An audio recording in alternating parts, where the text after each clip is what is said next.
कि आप पाषाण बन जाएंगे।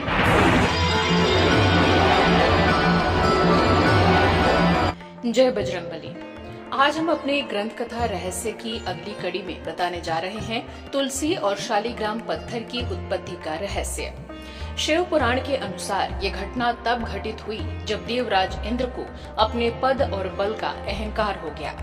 अपने पद के अहंकार में देवराज इंद्र ने गुरु बृहस्पति और भगवान शंकर का अपमान कर दिया, जिससे कुपित होकर भगवान शंकर ने अपने त्रिनेत्र की ज्वाला इंद्र पर छोड़ दी, जिससे भयभीत देवराज इंद्र भगवान शंकर की शरण में गिर पड़े।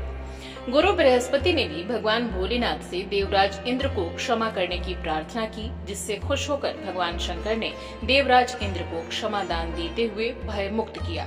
किंतु त्रिनेत्र से निकल चुकी ज्वाला को शांत करने के उद्देश्य से समुद्र में डाल दिया, जिससे एक महातेजस्वी बालक का जन्म हुआ। कालांतर में आगे चलकर ये बालक महाप्रतापी त्रिलोक विजयी जालंधर के नाम से प्रसिद्ध हुआ और अपने पौरुष बल से तीनों लोकों में हाहाकार मचा दिया। जालंधर की शादी राक्षस कन्या वृंदा से हुई। वृंदा एक महान धार्मिक और पतिव्रता औरत थी और उनके पतिव्रत धर्म की शक्ति के फलस्वरूप जालंधर पर कोई विजय प्राप्त नहीं कर सकता था। जालंधर के अत्याचार से व्याकुल समस्त देवगण भगवान शंकर के पास जाकर अपनी रक्षा और जालंधर के अंत करने का आग्रह करने लगे। तब भगवान शंकर ने विष्णु को जालंधर के अंत का उपाय करने का आग्रह किया। तदुपरांत जब देवासुर संग्राम हुआ तो जालंधर देवताओं से युद्ध में रत हो गया, किंतु जालंधर का वध तभी संभव था जब उसकी पत्नी वृंदा का सतीत्व भंग हो। तब भगवान विष्णु ने जालंधर का रूप धारण कर जालंधर के राजमहल पहुंचने का फैसला किया।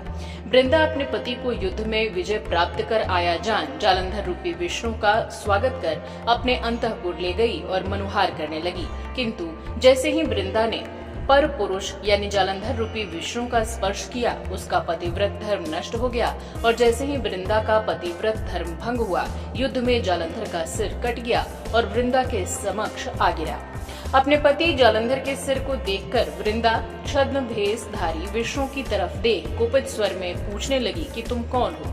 तब विष्णु अपने वास्तविक रूप धारण कर सर झुका लिए, किंतु क्रोधित वृंदा ने विष्णु को श्राप देते हुए पत्थर बना दिया, जिससे तीनों लोकों में हाहाकार मच गया।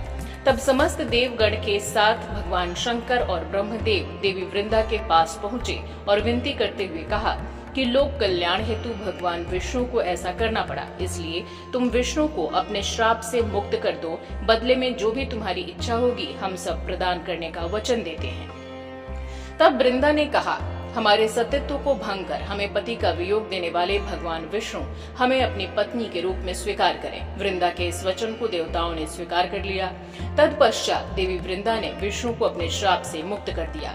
अपने वास्तविक रूप में आने पर भगवान विष्णु ने कहा कि हम आपको अपनी पत्नी का अधिकार देते हैं। जब तक आप हमारे सामने नहीं रहेंगी मैं कभी भी भोजन ग्रहण नहीं करूंगा और पाषाण रूपी हमारे शालिग्राम रूप में सदैव मेरे सिर पर रहेंगी। तत्पश्चात देवी वृंदा अपने शरीर को योग बल से त्याग कर देती हैं, जिससे वही एक पौधा अंकुरित होता है जिसको तुलसी कहा गया।